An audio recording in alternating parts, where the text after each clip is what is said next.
Collective campaign শুধু রাজনৈতিক ফায়দা লাভের জন্য, মানুষকে বিভ্রান্ত করার জন্য, নিজেদের ধান্দাবাজির জন্য বলছে যে গণভোট জাতীয় নির্বাচনের আগে।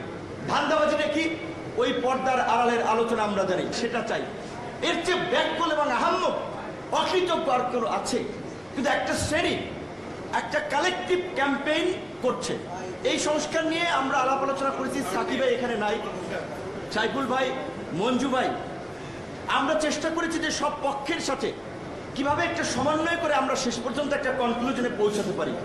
তো ঐক্যমত্য কমিশনের আলাপ আলোচনায় আমরা একমত হয়েছি যে যেহেতু অনেকে গণভোট চাচ্ছে, আমি ব্যক্তিগতভাবে আমার দলও গণভোটের পক্ষে, যেটা জাতীয় সংসদের এলইডি ভবনে আমরা ঐক্যমত্য কমিশনের সাথে আলাপ আলোচনায় বলেছিলাম। তো সবাই একমত হয়েছে যে এটা তাহলে গণভোটের মাধ্যমে পাশ করা হবে। এখন ঐক্যমত্য কমিশন যদি এই আলাপ আলোচনাটা আরো 3 মাস আগে শেষ করতে পারত, 6 মাস আগে শেষ করতে পারত, তারা তখন একটা গণভোট করে শেষ করতে পারত। এখন সমস্ত রাজনৈতিক নেতৃবৃন্দ নির্বাচনের মাঠে ক্যাম্পেইন কিংবা জনসংযোগ করে বেড়াচ্ছেন। আমরা ধরে নিচ্ছি যে ফেব্রুয়ারিতে কিংবা জানুয়ারিতেও চাইলে সরকার ইলেকশন করতে পারে, কারণ ইলেকশনের জন্য প্রধান যে বিষয়টা আমাদের সামনে ছিল জুলাই সনদের বিষয়ে ঐক্যমত এবং জুলাইয়ের ঘোষণাপত্র, সেটি হয়েছে।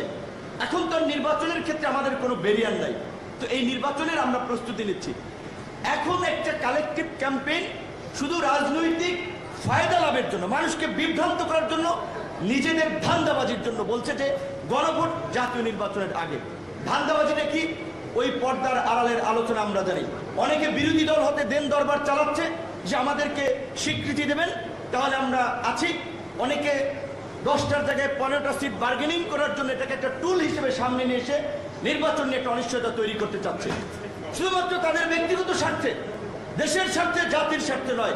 তাই সাইফুল ভাই যেটা বলেছেন সেই কথায় কথা মিলে আমরা বলতে চাই, সবচেয়ে সংস্কারের লড়াই বিএনপির 10 দফা থেকে 27 দফা, 27 দফা থেকে 31 দফা এবং 31 দফা থেকে এই জুলাই ঐক্যমতে বিএনপিকে অনেকগুলো দাবিতে একমত করানোর ক্ষেত্রে গণতন্ত্র মঞ্চ, আমার এবি পার্টির আমাদের ভূমিকা আছে।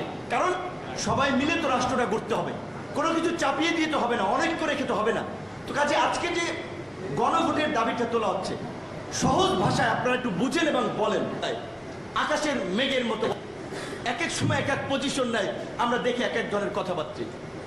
সো এখন আমরা মনে করি যে এই গণভোট নিয়ে যদি আমাদের এই বিভক্তি এবং বিভাজন থাকে, তাহলে আমরা যেই ফ্যাসিবাদের বিরুদ্ধে সংগ্রাম করেছি, তাদেরকে পরাজিত করেছি, তাদেরকে রাজনীতিতে সুযোগ না দেওয়ার কথা বলছি, তারাই কিন্তু সুযোগ নেবে, একটা অন্যরকমের পরিস্থিতি ক্রিয়েট করে। জার্মানির কিছু জায়গায় এক মিনিস্টার আসছিল, উনি অর্থনৈতিক আঞ্চলিক শান্তি স্থিতিতে কোঅপারেশনের দায়িত্ব বোধহয় পালন করে। ওনাকে আমি পরিষ্কারভাবে বলছিলাম যে তোমাদের দেশের নাৎসিরা যেই কারণে নিষিদ্ধ, এইখানে আওয়ামী লীগ এবং তার দোষ হিসেবে পরিচিত জাতীয় পার্টি, এগুলো ওই কারণে নিষিদ্ধ এবং আগামী রাজনীতিতে তারা অংশগ্রহণ করবে না। নিয়ে কিছু পদক্ষেপ নেওয়া দরকার। আমাদের মতো জাতীয় নেতৃবৃন্দের সাথে যদি এই আমরা চাই, আমাদের বিএনপির ভাই বন্ধুরা, জামাতের ভাই বন্ধুরা সবচেয়ে মজলুম ছিল গত 15-16 বছরে, ঘরে ঘুমাইতে পারে নাই, ব্যবসা বাণিজ্য করতে পারে নাই, পালিয়ে পালিয়ে বেরিয়েছে। আমাদের সকলের সম্মিলিত লড়াইয়ে এই পরিবর্তন এসেছে।